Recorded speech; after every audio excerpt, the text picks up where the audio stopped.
up dive. Feel the vibe, get ready to ignite. Untold stories in the airways, flying through the night. Experience voices, tales so bold. Streaming live, the truth unfolds. Untold Radio Network, where secrets come alive. New episodes daily, the mysteries thrive. Great guests, super chat, so I remember I share and subscribe. Where truth can't hide. Aliens in the attic, UFOs in the sky. Cryptids lurking, oh my, oh my. Ghosts in the hallway, whispering your name. The paranormal, the unexplained. Become a VIP, get the inside scoop. Unlock the mysteries, be part of the group. Live streaming stories, they're talking to you. Super chats buzzing, join the crew. Untold Radio Network, where secrets come alive. New episodes daily, the mysteries thrive. Great guests, super chat, it's a wild member ride. Share and subscribe, join the side where truth can hide. So if you've got the guts and you want to explore, tune into the Untold, it's what you're looking for. From aliens to ghosts and all that's unseen. Untold Radio Network, where the world's mysteries convene.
Good morning, monsters, and welcome to this week's episode of Monsters on the Edge here on the Untold Radio Network. We are live in studio today, and it's going to be a great show. We have a gentleman here with more experience in the Bigfooting world than probably anybody else out there, from being involved from the very beginning. So it's going to be an amazing show with a lot of stories and a lot of exciting stuff coming up. But before that, guys, you want to know what my team has been working on lately and our next episode coming out? Here it is.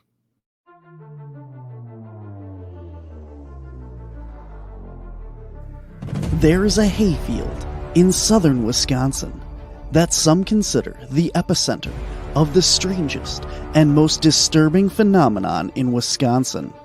Strange UFO sightings, animal mutilations, orbs of light, and even the Beast of Bray Road himself, the Dogman. Now, the team from Cryptids Anomalies and the Paranormal Society seeks to find answers. They are determined to discover the secret of Lee Hample's hayfield.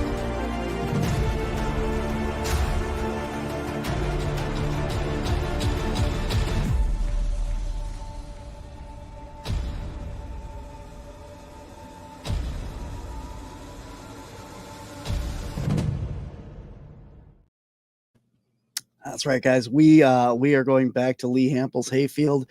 We were there a couple years ago, and we're not let down with the activity and weird high strangeness there. And last summer, we got the chance to go back out there.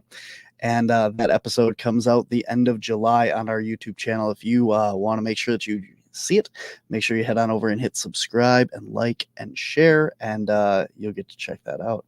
If you want to meet us in person, guys, coming up, we are going to be at Squonkapalooza in August 10th in Johnstown, Pennsylvania. It is a free event with a lot of great speakers. We are also bringing the Hide and Adventure exhibit out there so that you guys can check that out. And we are also going to be at CryptidCon in Lexington, Kentucky in November. And I'm going to be all over Wisconsin coming up in just a couple days here. July 16th, I'm going to be in Reedsburg Library. July 23rd, I'm going to be in Augusta Library.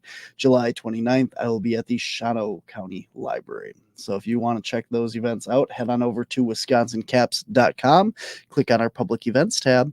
And if you want to show your support for all things here on the Untold Radio Network, here's how. Hey, Untold Radio Network fans. Want exclusive perks and to support our channel? Introducing our YouTube membership program with 3 amazing levels. Get loyalty badges that level up to different cryptids the longer you're a supporter. How cool is that? You'll also get access to custom Bigfoot emojis and priority in chat. Upgrade to Backstage Pass for exclusive wallpapers, photos, status updates, discounted books, and merchandise. Go all in with the producer level for everything mentioned plus member shoutouts. Ready for an enhanced experience? Join now, pick your membership level, and let's make this journey even more exciting together.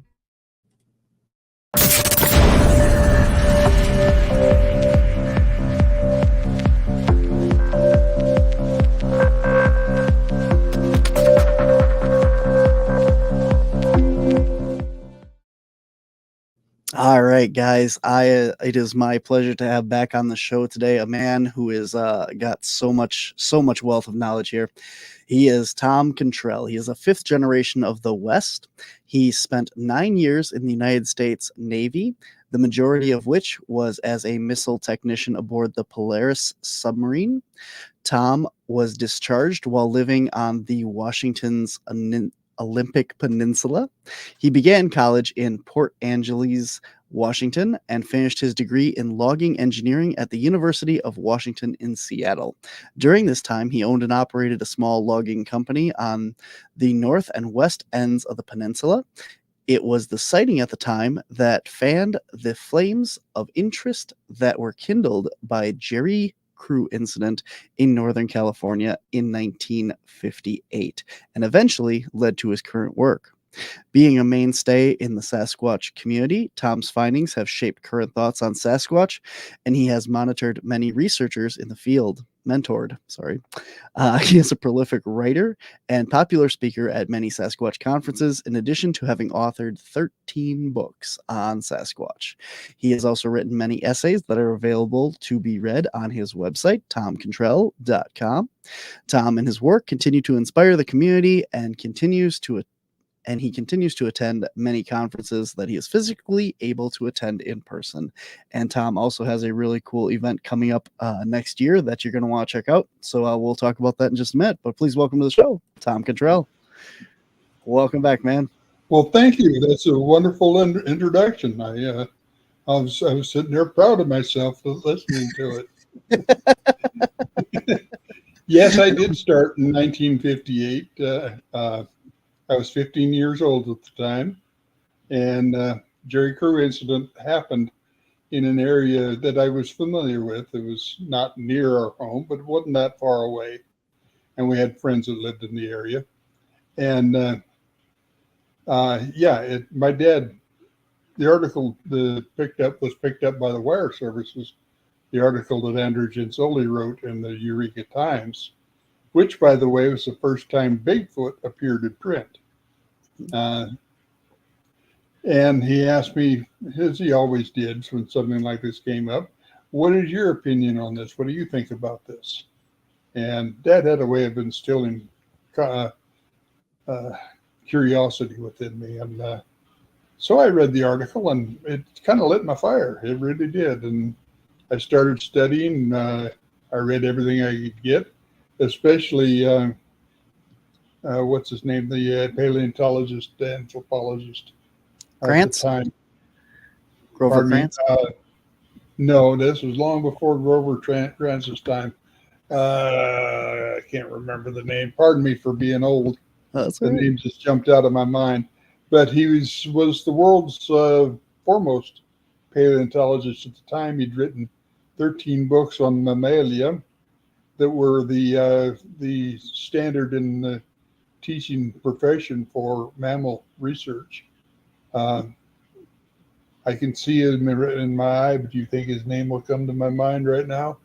But at any rate, I read everything he wrote. He wrote articles for True Magazine and for Argosy Magazine, and just a fantastic man, very, very learned, and was very well convinced that of the existence of these things. Now, you got to remember the Jerry Crew incident was tried to sabotage by the Ray Wallace, the owner of the construction company that Jerry worked for. And the reason for that is when those tracks started showing up around their machinery, they had a hard time keeping crew. They were working what's called working out of camp. They'd stay in camp all week and go home on the weekends. And that's a tough time on crew anyway. But when those tracks started showing up, they had a difficult time. The only ones that stayed steady and kind of laughed at the white men were the Indians that from the reservations. There are two reservations right there. The Hoopaw Reservation and the Yurok Reservation are both right there. And they their opinion is, well, you mean the white man's finally getting around to this? You know, kind of took it in stride. But so Ray Wallace manufactured fake feet, and the idea of leaving tracks around and convincing people, oh, that was just me, you know. The problem is when this started, Ray Wallace was in Costa Rica. So unless he knew a shortcut, he was not around when this was between the 20th of August when it started and the 6th of April when he returned back to Northern California. That was there's no way that he was making any fake tracks then. Mm-hmm. And yeah, it's quite a story about that, and I tell that story in full all the way through in my book, From Myth to Mystery. Pardon me, no, 21 Days to Glory, 21 Days to Destiny. It follows the history of the Bluff Creek area from 1958 all the way through to 2014. And that was my last expedition down there. And yeah, it's quite a story. Of course, that includes the Tom Slick expeditions in the early 60s and up until his death in 62. Then the Patterson Gimlin film. And yeah, a lot goes on in that area. And one thing I got as a disclaimer here, I'm going to relate some things today that may seem, you know, out there to people, but you got to remember, these are my interpretations of what I saw. Other people may see it differently, and all I can do is tell you my interpretation, what I saw, what occurs to me as what I saw. So if it sounds a little offbeat to you, please don't argue with it. Just put it away until something like that happens to you. And just say, this is Tom's opinion. Okay, that's fine. I'll accept that as his opinion. I did that once in 1980. I was at a conference in Eugene, Oregon, Oregon Sasquatch Symposium. And Autumn Williams' mother had written a book. And Sally was speaking on her book that day, and she talked about an incident where she saw tracks being formed and nothing making the tracks, just the tracks appearing across this field. And I probably had a half a dozen, maybe 10 people come up to me at the break and ask, does that really happen? Is that something that happens? And I said, you know, that's Sally's experience. I don't know. It's never happened to me. But that doesn't mean it didn't happen, okay? Just because I haven't seen it. I haven't seen everything there is for sure. And it was so later, it was that winter Dr. Igor Burtsev was over from Russia, and he and I spent 3 or 4 days together. And part of that, we met a young man in McMinnville, Oregon, and went up into his area. And Igor and this young man took a walk up the river into his area, and I didn't want to go. I had stuff I had to do. I was writing a book at that time, so I just wanted to sit in the car and write. And so I did, and I put some apples out, a whole stack of them. I've counted 21 apples, made a pyramid out of them, and went back to my writing, fell sound asleep. Wanted to take a picture of the apples. When I woke up, my camera wouldn't work, and I'd charged it just before I'd left the motel. And so I sat back down, went back to sleep, and when I woke up, there were 5 apples left. And the area was kind of a boggy area. I was sitting up on the edge of it and looked down across. It was a boggy area. And here were these tracks appearing, 2 sets of them side by side, walking out. And no, I couldn't see anything else. I said, boy, I'm sure glad I didn't say that was impossible. And yeah, that was a very, very unique experience, which is just, it's an illustration of please don't ever say you're out of sight, because it may happen to you a few months later. And that's just one event. Absolutely. And more recently, my partners and I, Brian Bland, you may know, Sue Funkhauser, now Sue Bland, were my partners. And we did a 5-year study on glyphs in British Columbia near Brian's home. And learned a lot about them, but we learned more about the clan that was there. It was during that time I got to see twins born, twin Sasquatch born. I was invited to the birth. It was almost like a royal birth. There were 18 male Sasquatch that I was sitting with, watching this birth, and yeah, it was something to behold. And I got to see those twins last September. I returned to BC. Brian had a gathering up there, and Rajase, the mother, was a young lady at the time that she had the twins, just mated. And of course, they're about 9 years old now. And because they were born 15th of January, 2015. So yeah, they were 9 years old in January. And they're quite the pair. One young male, one young female.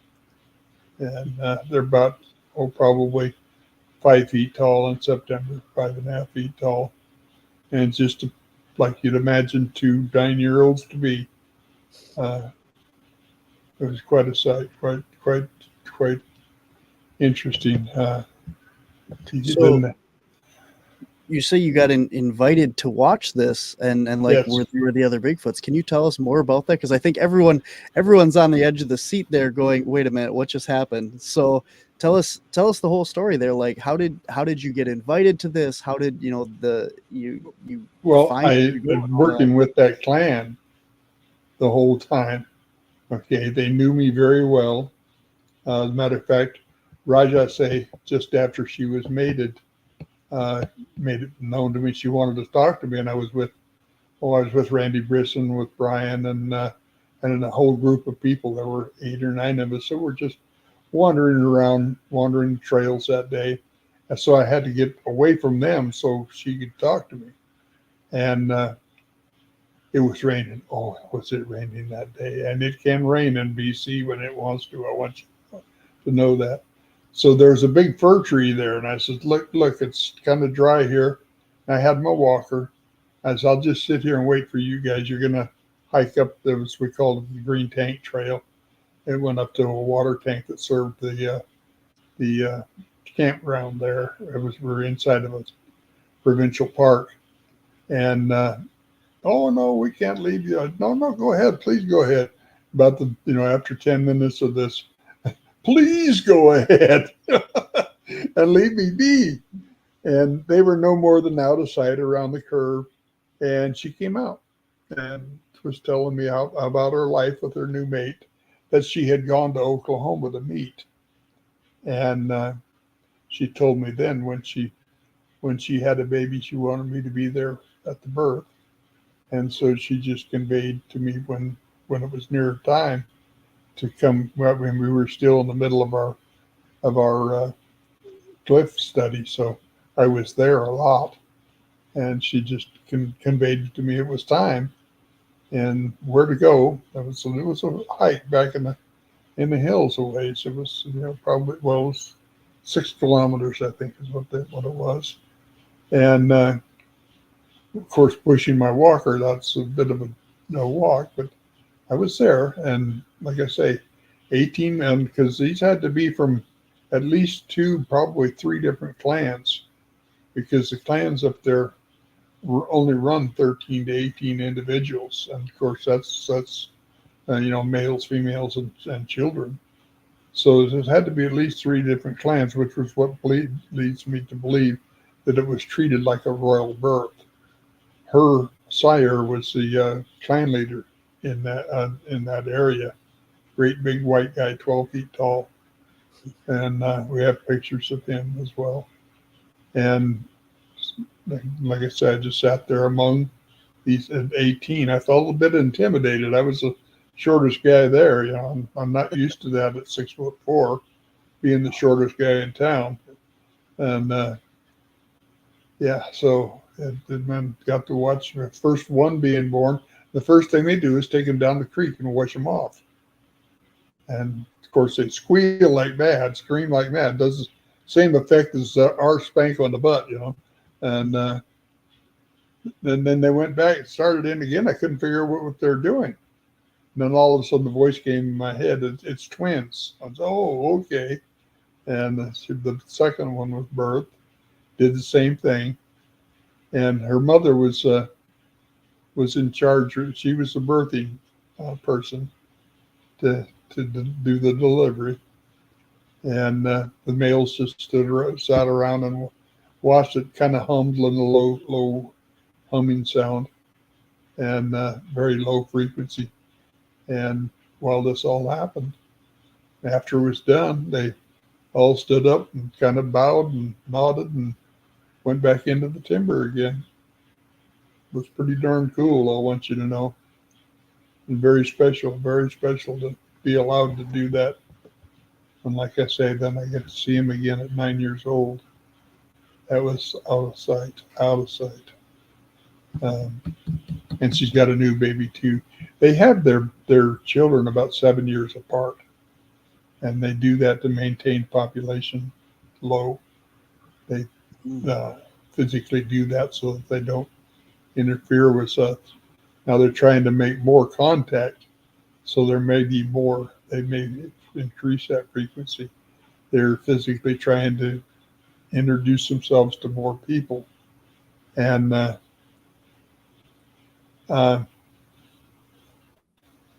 the answer to Candy's question, twins are very rare in their society. They don't happen very often at all. That's part of the reason it was so well attended, I think. But like I said, they knew she was going to have twins. Pardon me? You think that they already knew that she was going to have twins? Yeah, yes, they do. They did. What they know and what they can handle is absolutely out of this world. It seems like what one of them know, they all know. Okay, certainly that's true in my case, because wherever I go, they come to see me. I've been to Georgia and had them come to the campfire. 18 people around the campfire. 2 of them came and stood right behind me. And I like to tell people that, if you want to call that one a liar, you've got to call 18 people that saw it happen a liar, including the Georgia Superior Court judge, who As a matter of fact, lost his marriage over that because he couldn't deny it, and his wife couldn't handle it, and she left him over it. So yeah, I've had some wonderful things happen. My teacher I met in 2010 on September 25th, and I was asked to come to the woods, come to the mountains. I lived in Kennewick, Washington at the time. When you Yeah. when you said that you were asked, you're talking about like telepathy, right? Like mind speak, Yeah. kind of. That's Yes. Okay, I'm just clearing it Yeah. up for some stuff in the audience there. So okay, yep, Well, carry on. the first time I had cabin fever. I'd been stuck in the air conditioning all summer, because the desert, it gets hot. And so I had cabin fever really bad, and I wanted to go. And my friend Arla Williams, Arla Collette, said, "Where are you going?" And she says, "This place you're going, does it have a pile of wood along the side of the road?" I said, "No, it doesn't." I said, "I don't know." This road I had not been on. I'd been on the top of the ridge on both sides of this, but the road up the river had been closed because Boise Cascade Timber Company owned the land, and they ceded it to the Umatilla Indian Reservation tribe. And the Indians had it closed while they rebuilt the road because it was terrible condition. And then this was just reopened again, and I wanted to go in there. And she said, "Well, I see." Now you got to remember, Arla is very much a shaman. She's amazed me with the stuff she's done. I had heart problems one time when I was in Kennewick so bad I called the EMTs, and they showed up. I was on the gurney just heading out the door. My phone rings, and it's Arla in Oklahoma. "Who are those people there, and what is wrong with you?" She just blows my mind. She's done that 3 or 4 times to me on different things. At any rate, she says, "I see a large male with a red stripe on his chest looking across the pile of wood for you." I said, "Oh." I said, "Well, I'll tell you what I'll do. I'll drive up that road, and when I find a pile of wood, I'll stay there." And as it turned out, there was a neat little area there for me to set up. It was, like I said, I went on the 25th of September because it was between archery elk season and the opening of muzzleloader elk season. And I figured there wouldn't be anybody in the woods during that time. Well, I'd forgotten about fall turkey season, but nobody says I'm going turkey hunting in September. What it is an excuse to put the shotgun in the back of the pickup and go for a ride on Saturday, okay? And I saw 4 vehicles that day, and all doing the same thing. And so about 2 in the afternoon, I'm sitting there. What I do, my usual way of going out and researching, okay, I take my folding chair, I open it up, put my ice chest with my chicken hips and boiled eggs and Diet Pepsi in it at my side, sit down, open up my Kindle, drink a Diet Pepsi and eat a chicken hip, and read until they come see me. Okay, and they do. And this particular day, about 2:00, I'm sitting there reading in my Kindle, and I hear this voice. And this is the first time that I had telepathy. It said, "I can't come out now. There's been too many people. I'm afraid I'll be spotted." And I said, "That's okay. Should I come back another day?" "That would probably be better." And I said, "I could have been here Tuesday as well as Saturday. I'm retired. One day's the same as another to me. I live on 6 Saturdays and a Sunday, And he says, "Please come back another day." And I said, I brought a box of apples and a box of grapes. And I says, "Do you need me to leave these for you now?" And if you've ever heard a Sasquatch laugh, it's kind of funny. I mean, when my teacher is 9'3" tall, and you can imagine the chest on him, okay? And so when he laughs, it's a rumble. And he says, look in the river. And of course, I do exactly what he was talking about. You could walk across the river on the salmon in it. He says, no, we don't need food right now. He says, bring it back in the time of the white stuff. I said, okay, I can do that. And so I started packing up, and just I had my right foot in the car. I was just starting to sit under the, slide in, and he stood up right across the road from me. He was about 12 feet from me, and I was able to get his height because there's a little hawthorn tree there, and I named it Nathaniel. But what else are you going to name a hawthorn tree, right? There's lots of Nathaniels in that area, and there was a major limb that came out, and his head just touched it. So after he left, I measured height from that to the floor to the ground. That's 9'3". And he said, I wanted you to see me before you left so you would know who I was. He said, I can't stay, but this is important. So I said, yes, it is, and marveled at it, really marveled at it, because he did. He had a red stripe, ran from his left shoulder across his chest to his right hip. He had 3 black lines tattooed across his nose, and he had a star and a crescent moon tattooed on his shoulder, on his left shoulder. And he said, these are symbols of my status within the clan that marked me as an elder. And I asked him, I said, well, how old are you? He says, beyond 100 of your years. And wow. And he didn't answer any more questions, and he just kind of faded out of sight. And it was 2-3 weeks later, I got a call from him. I was home, 70 miles to the spot from where I lived. And he says, please come back to the mountains. He says, we need to talk. So I did. I drove back out, and the gate was shut, so I couldn't go up the river, but I was right at the edge of it, and that was no problem. I walked up a couple of 100 yards, and there's a nice place, and I sat down there. He appeared on the hill just across from me, probably 30 yards away, and we had a conversation there. And this time it was vocal. And he says, I know holding your priesthood, you're having trouble with the things you're learning from us.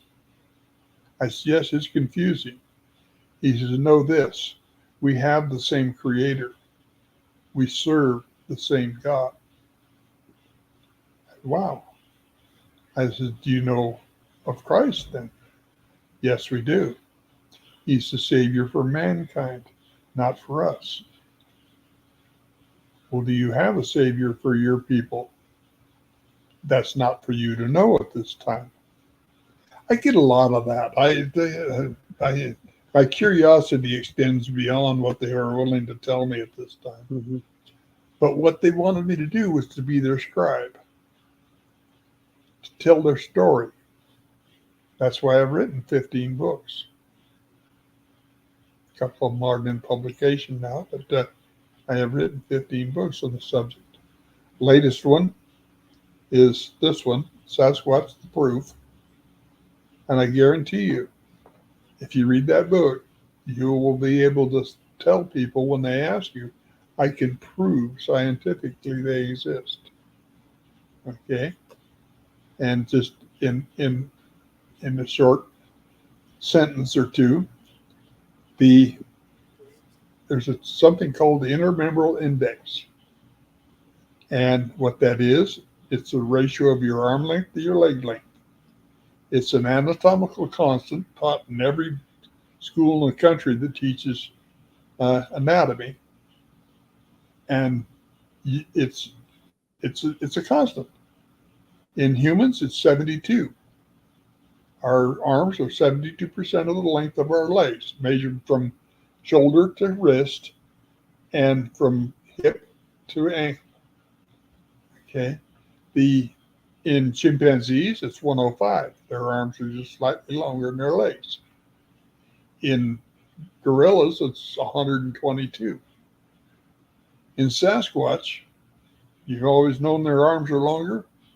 It's 84. If you take the Patterson Gimlin film and look at Patty in her look back frame 354, advertised as 352, it's actually 354. You can readily see that. In frame 72, where she's standing vertically, it's very easily measured. And her IMI is 84. That's the IMI of Sasquatch. The 4th of July film, 84. The Marble Mountain footage, 84. Paul Freeman's, 84. Tom Seward's, 72. NUTV, 72. What's that tell you? They're human. It's not something that can be changed. Mm-hmm. For me to go from 72 to 84, you'd have to add 4 inches to my arm. If you use a arm extender, then my lower arm would be longer than my upper arm. And that wouldn't be right. It'd be readily available, readily visible. The only way you could do it and make it work would be to add 2 inches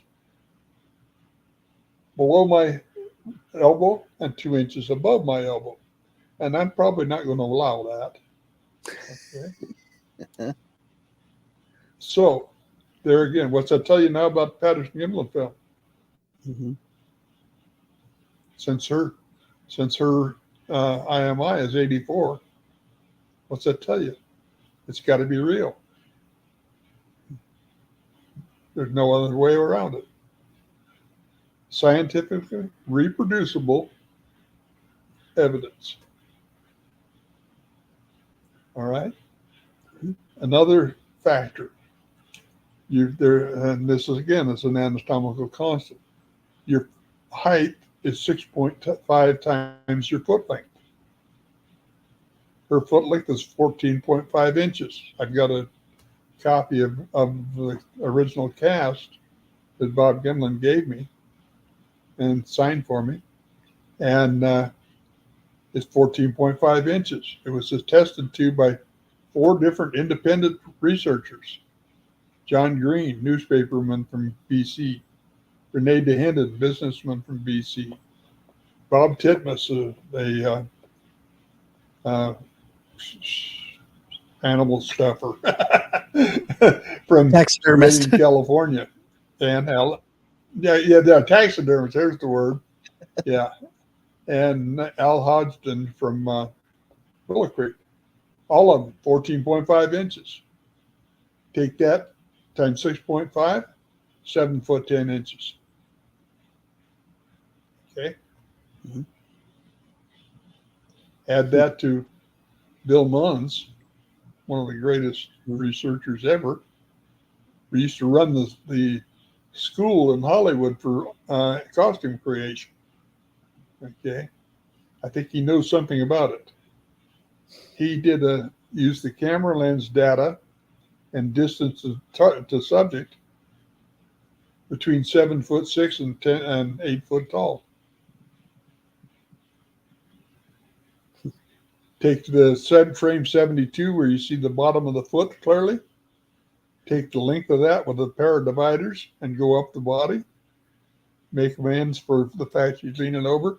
Comes out about 7'4" to 7'6" inches. How many people do you know that are 7'6" inches and above? Okay. Not very many, no. Mm-hmm. No. Reproducible scientific evidence. Okay. Now, I can't prove anything to anybody. All I can do is offer evidence. It's up to the individual to decide how much evidence constitute proof in their own mind. To me, those 2 factors right there are plenty. But there's more. You know, the work that Bill Munns did. Look at his YouTube situation, Bill Munns Reports. It's a four video series. It's absolutely excellent, and he breaks it down frame by frame. And yeah, there's just no doubt at all. Okay. Now, is there something you'd like to hear about? Absolutely. So there was we're talking about the different, the mind speak and all the strange occurrences and stuff. And there's Yeah. one story Mm-hmm. that we didn't get to the last time that you were on the show. And that's, I've heard it on other podcasts, and that is where you were actually healed by one of these creatures. Oh yeah, that's an ongoing thing, actually, even as late as last Saturday. But yes, Sue and I had gone to a camp with some of the old Autumn Williams group. I can't remember the name of it. I'm sorry. Old age, these words just slip out of your mind. And I turned 81 last week, so I do have a tendency. Birthday. And we had gone to camp in Western Oregon, southwest of Mount Hood, high elevation. And when I got there, I had been feeling bad all day, but my heart's in atrial fibrillation 100% of the time anyway. So it, one half doesn't really work very well. And I got there and I felt terrible. I mean, it was running badly. It was out of sync, everything. Some of the people there had decided they thought they wouldn't even see me the next morning when I went to bed. And I went to sleep, woke up just before dawn, and there's this buzzing coming out of my chest. Zzz. Sue is awake. And she says, "Where's that buzzing coming from?" I says, "Right out of my chest, right there." And she got up. She looked outside the tent, but that's the only thing. She didn't go outside the tent at all. She looked outside and then laid back down. And I thought it had been going on for 15 or 20 minutes. She told me later it had been going on for a couple of hours. When I got up that morning, I felt absolutely great. I got up, I walked over to the fire, and Jim DeMaine was at the fire when I got there. He says, "What were you and Sue doing walking through camp and talking in the middle of the night for?" I said, "We weren't. We never left. I never woke up till 4 o'clock this morning. And Sue never left the tent. We heard you walking through camp and talking." And Jeff Rohn got up, asked the same question, same answer. There were 10 people in camp. 8 of them heard us walking through camp and talking. Now, we got to looking, and there were 2 sets of tracks, but they weren't ours. What they had done had walked through camp imitating our voice. That's what Jim said. I said, "Well, what were we saying?" "Well, we couldn't understand the words, but both you and Sue have very distinctive voices, and we could hear you very plainly." And so evidently that's what they're doing. They're walking through camp, imitating us, talking. They turned and went right out the road, right up out of camp. Wonderful, wonderful event that time. Another time they did that was in Georgia. I was due to have shoulder replacement surgery, and the pain level was absolutely somewhere between terrible and excruciating all the time. I had worn my rotator cuff out completely, and it was just bone on bone. And every time it moved, it was just. And I heard this clunk on the door. I was in. Bob Gibbon and I had gone back to Georgia together, and they put us up in a cabin in this little resort area. And it was the thing, you walk in at ground level, and the backside was 10 feet off the ground, you know, how it's built on a very steep slope. And my sliding door in my bedroom looked right out over this 10-foot, 12-foot, whatever it was, height. And here's a pine cone hits my window. And I looked around, and thought maybe a squirrel was in the tree above, you know, or something like that. But there are no trees that close. And porcupines will do that too. And so I went back to bed, and a bigger pine cone hit it. And that night, I got this same type of treatment on my shoulders. And the next day until, probably 4 in the afternoon, I had no pain whatsoever. That night, came back, they did the same thing again. They did it every night I was there. And when they finally came back, the last night was doubled up. They really were working on it. And I saw who it was by then. I knew who was doing it. And to this day, that was 2016, I have had no pain in that shoulder whatsoever. Even after they replaced the shoulder. I've got an all titanium shoulder in there now.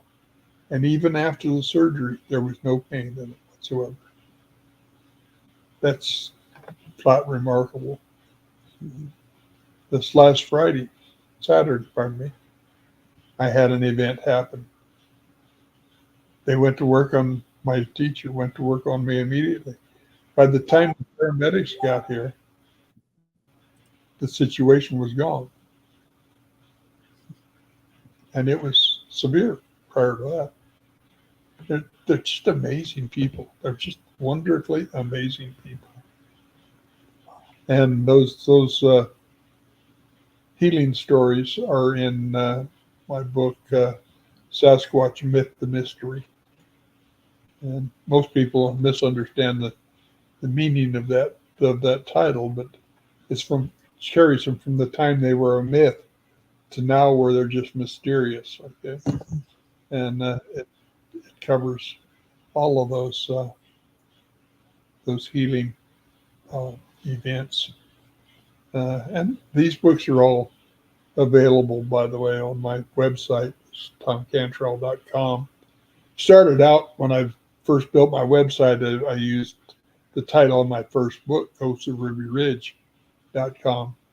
But by the time I'd written 10 books, the name of the website was way too long.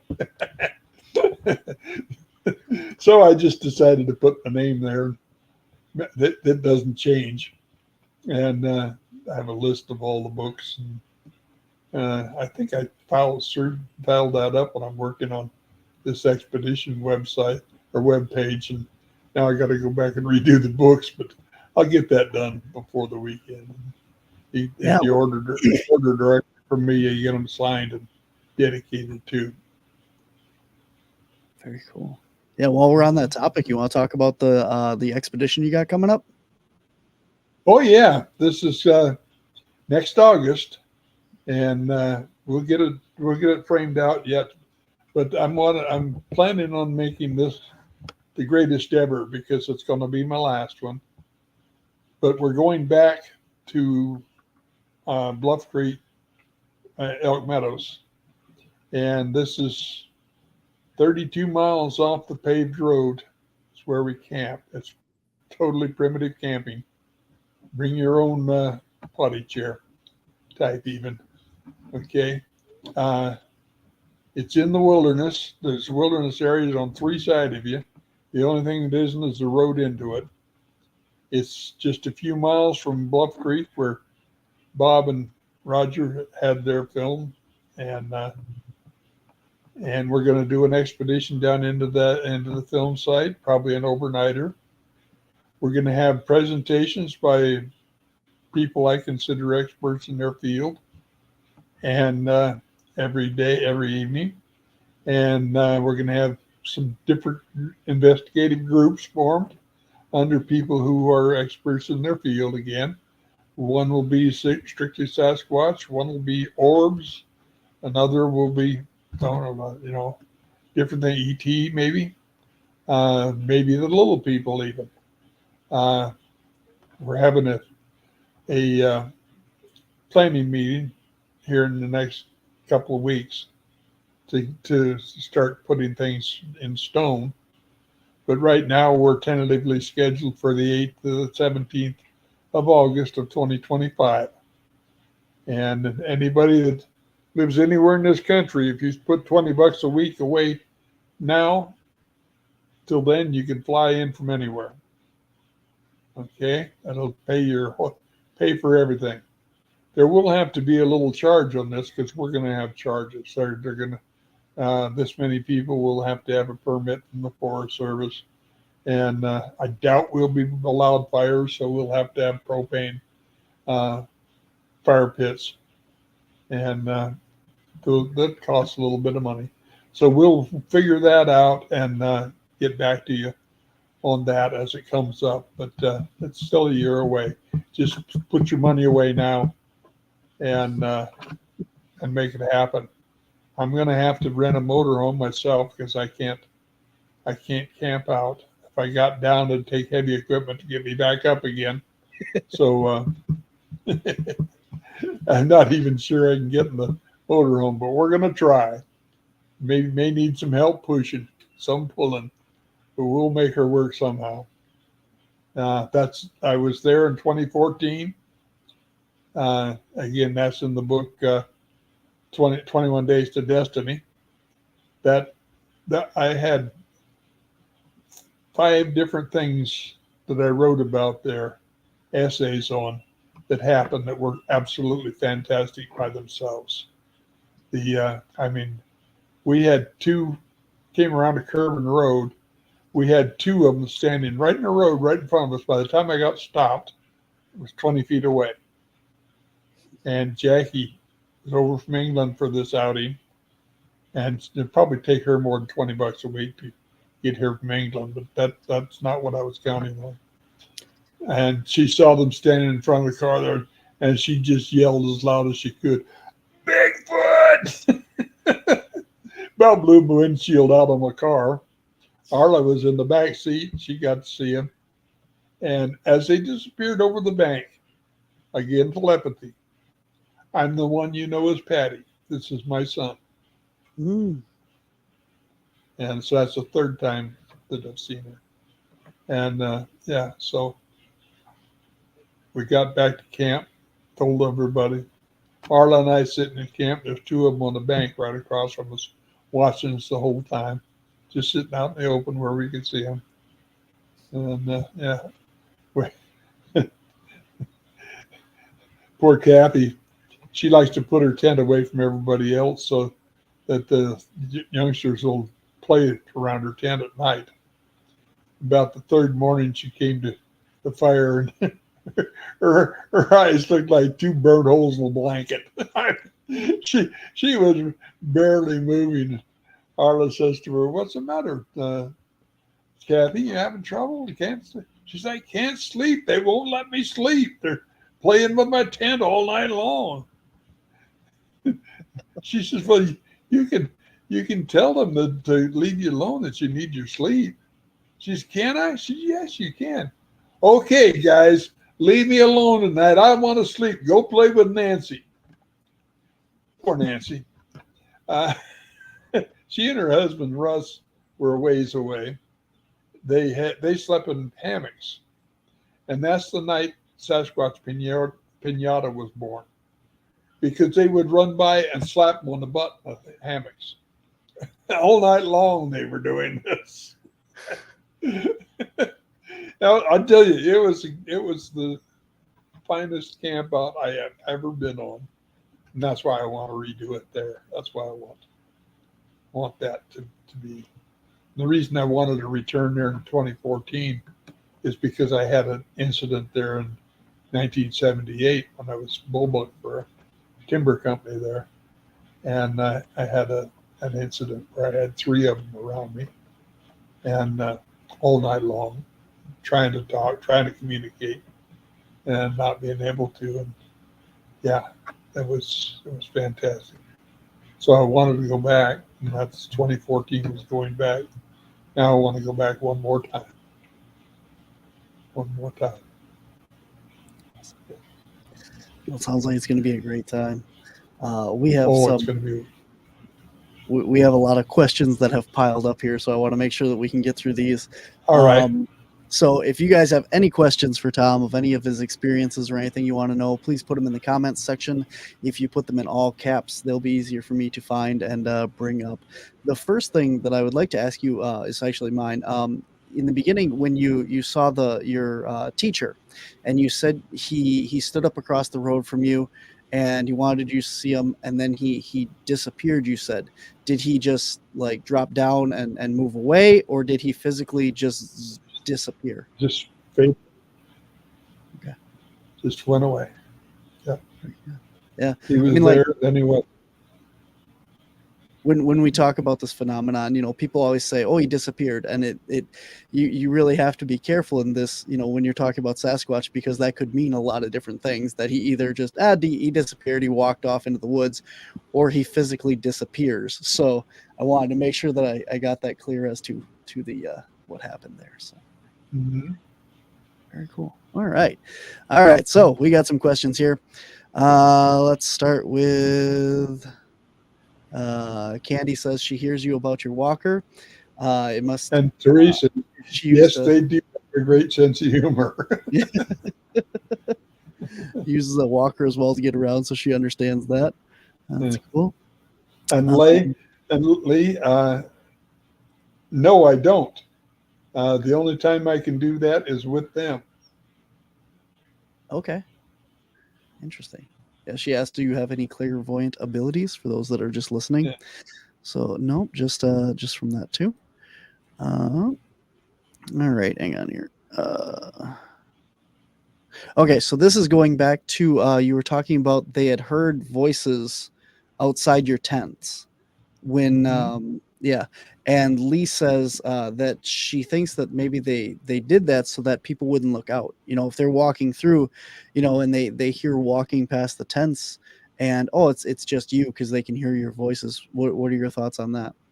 I'm not with our crew, because if we hear voices, we're going to go out and find out why. Okay. None of us all of us in this group are very comfortable with them. Okay. I tell people even now, if you think you have a violent Sasquatch, call me. I'll come stand between you and them. Because all you have to do is treat them with respect, and they'll treat you the same way.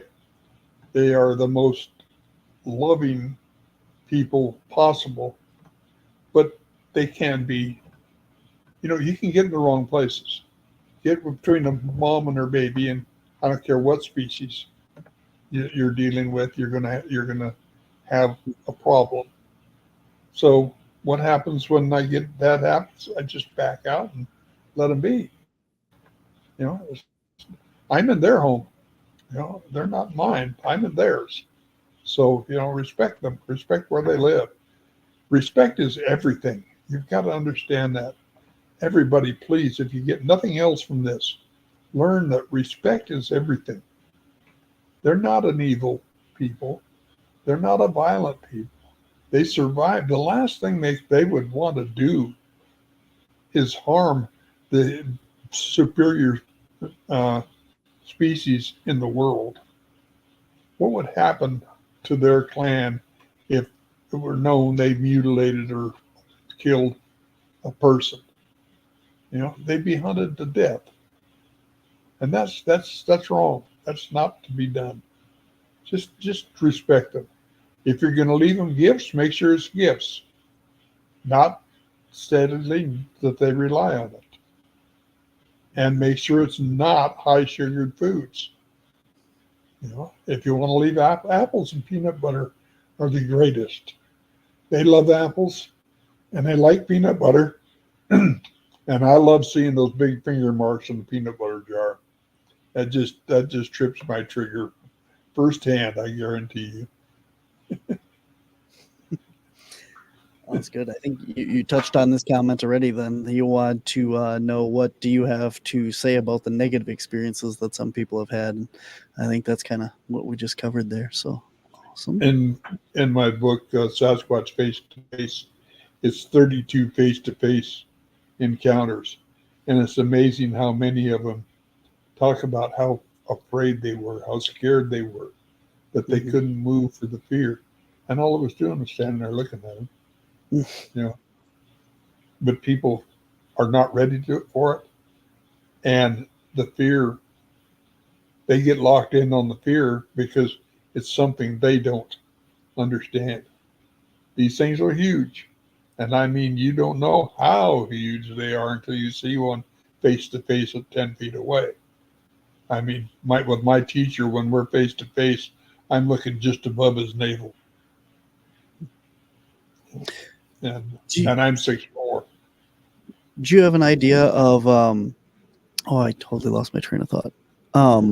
Well, how many, when people see these creatures, like if you're hiking down a trail and one crosses the path or one crosses in front of your car, how much of that is happenstance and just coincidental that they see it, and how much of that is truly they were meant to see these beings? They were meant to see it, almost always. Accidents do happen occasionally, but not crossing in front of your car. That's done on purpose. Okay? They're trying to introduce you to the fact. Now they can they know you're somebody they can work with. Okay? So they want to introduce you to the fact and break you into it. Then you have to learn. You have to learn respect, and you have to lose fear. The fear is the one the words escape me, but they cannot work through fear. They just can't do it.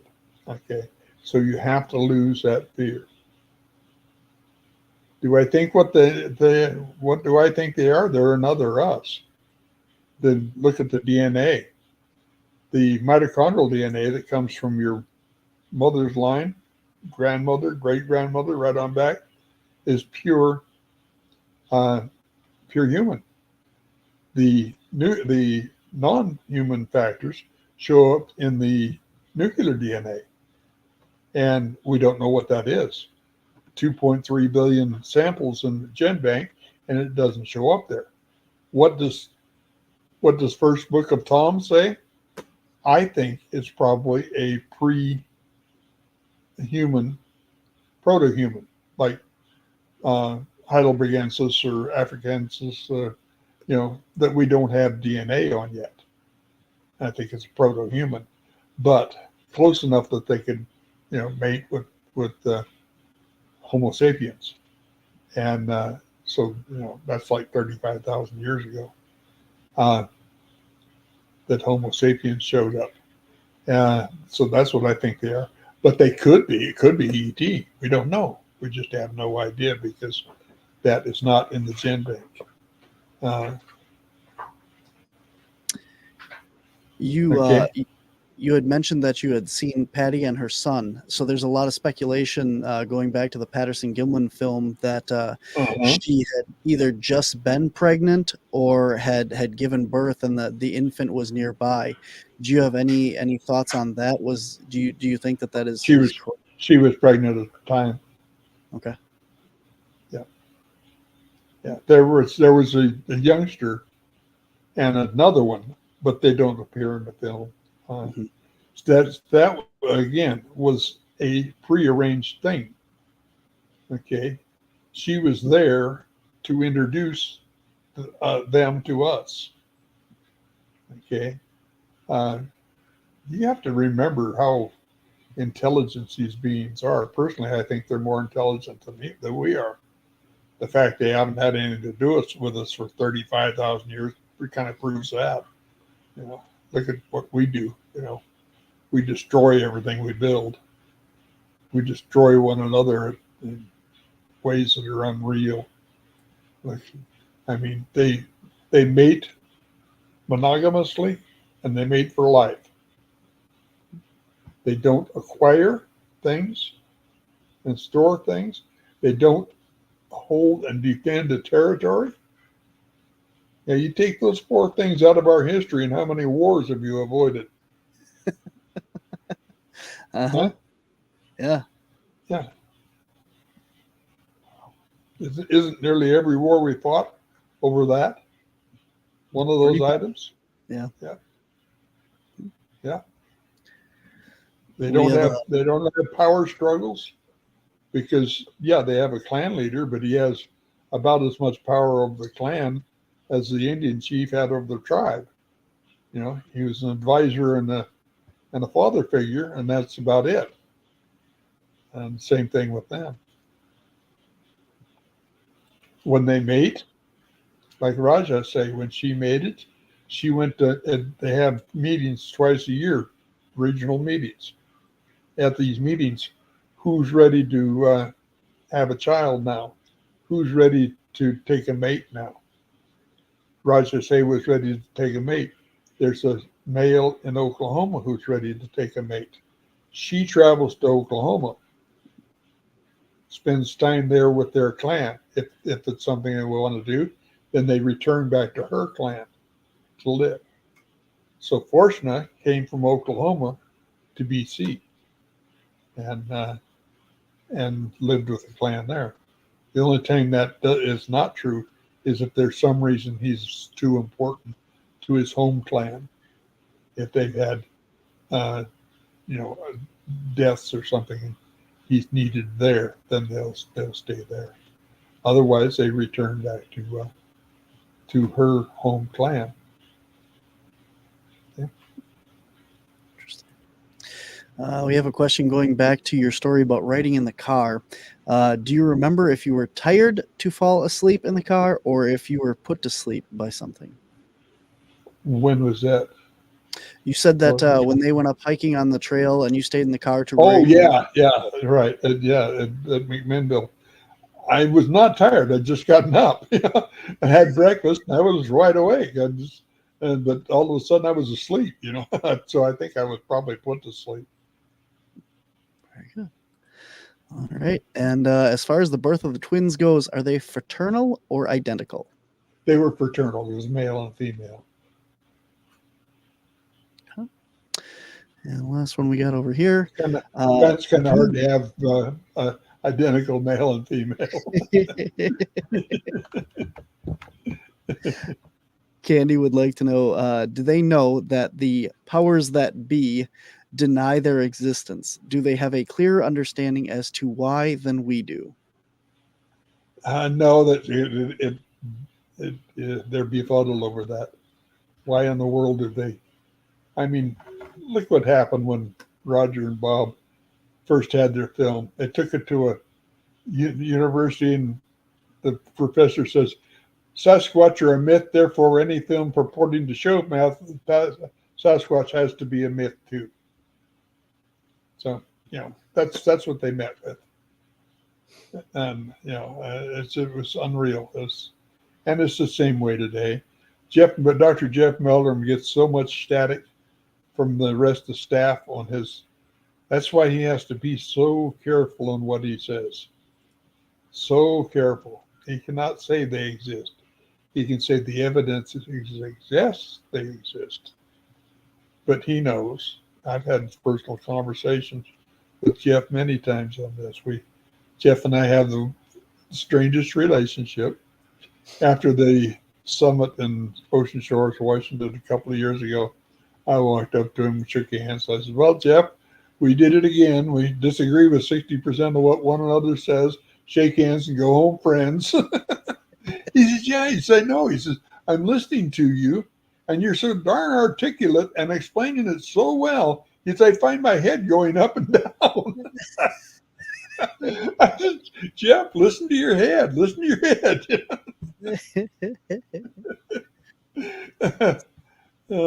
Jeff's having medical problems too now. He can't get out anymore either. Shame to see that. Candy would like to know if you think that they are multidimensional. Absolutely. Absolutely. Even though I don't understand dimensions. But yes, they are. Very much so. And what is the eye shine or glow? It's a thing that they have. It's not in the eyes; it's in the sclera, and it's just an indicator, a mood indicator, actually. Uh, yeah, and I don't have it totally figured out myself because all I've ever seen is the white. I've seen other colors occasionally when they were looking at something else. Interesting. Very interesting. So you have Again, met.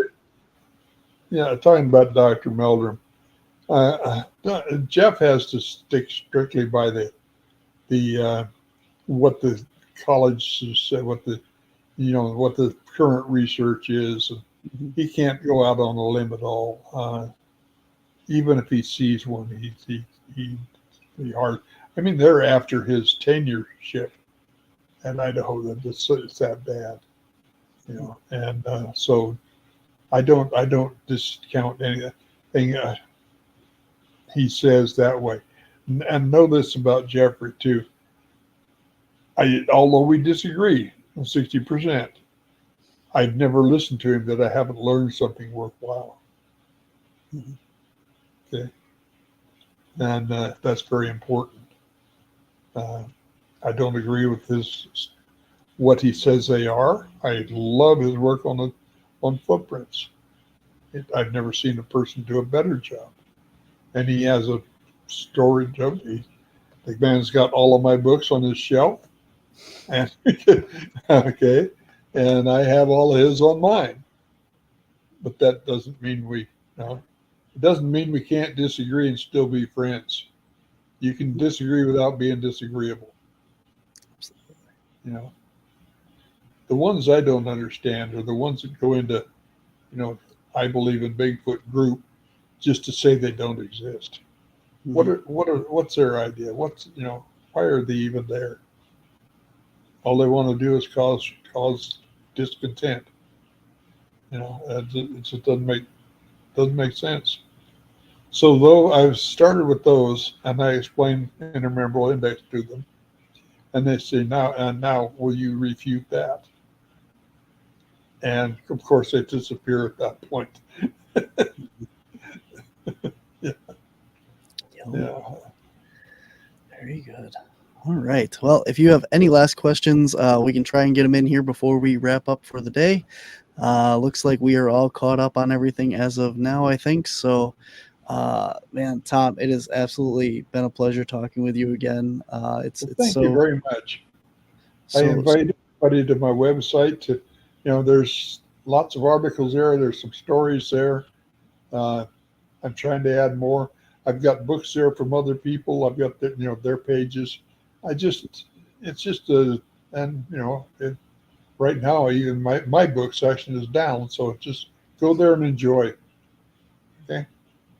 Absolutely. Also have a YouTube channel that's just full of good YouTube figures.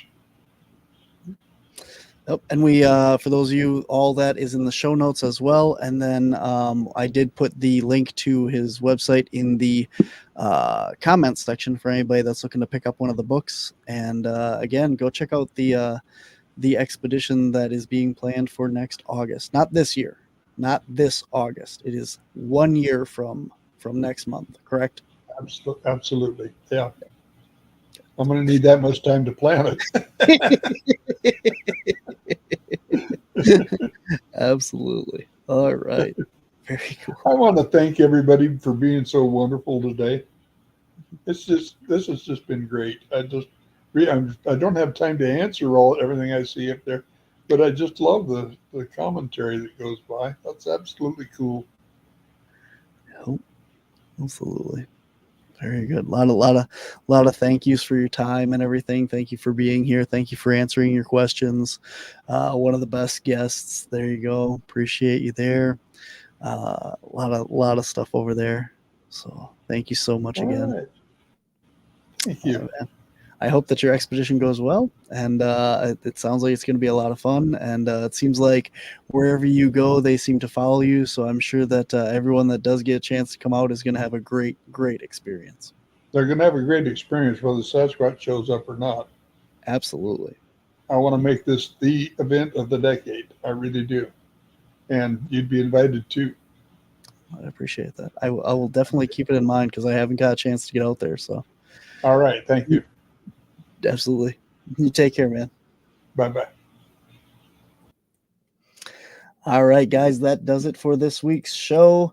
Absolutely. I want to thank Tom again for coming on. He is a pleasure to have on, and such a wealth of knowledge, having so many years and so much experience in the field, being, right there where it all started back in, with the original footprints and stuff, and being on site. So awesome guest. Guys, coming up next week here on Monsters on the Edge, we have Shitan Noir is going to be joining the show, and she is going to be talking about all things Dogman and from the North American Dogman Project, and that's going to be a lot of fun. And then coming up this Thursday, if you're into the weird, bizarre, and paranormal, Larry Eisler is joining the show, and he is going to be talking about all kinds of paranormal and ghostly things that are going on. So that's what's coming up here on Thursday on the Paranormal Spectrum at 10 a.m. Central Time, and then Monsters on the Edge next Monday. So guys, until then, another thing, the Untold Radio Network has updated the website, so now you can get all kinds of cool merchandise for both of my shows, Monsters on the Edge and the Paranormal Spectrum. You can get t-shirts and hoodies and mugs and baseball caps. I think that's it. But with the logos and stuff for both of the shows. So if you head on over to the untoldradio.am.com, you can get all that stuff. So make sure you check it out. So until next time, guys, thank you for watching. Please like, share, and subscribe. And until next week, I'll see you on the edge.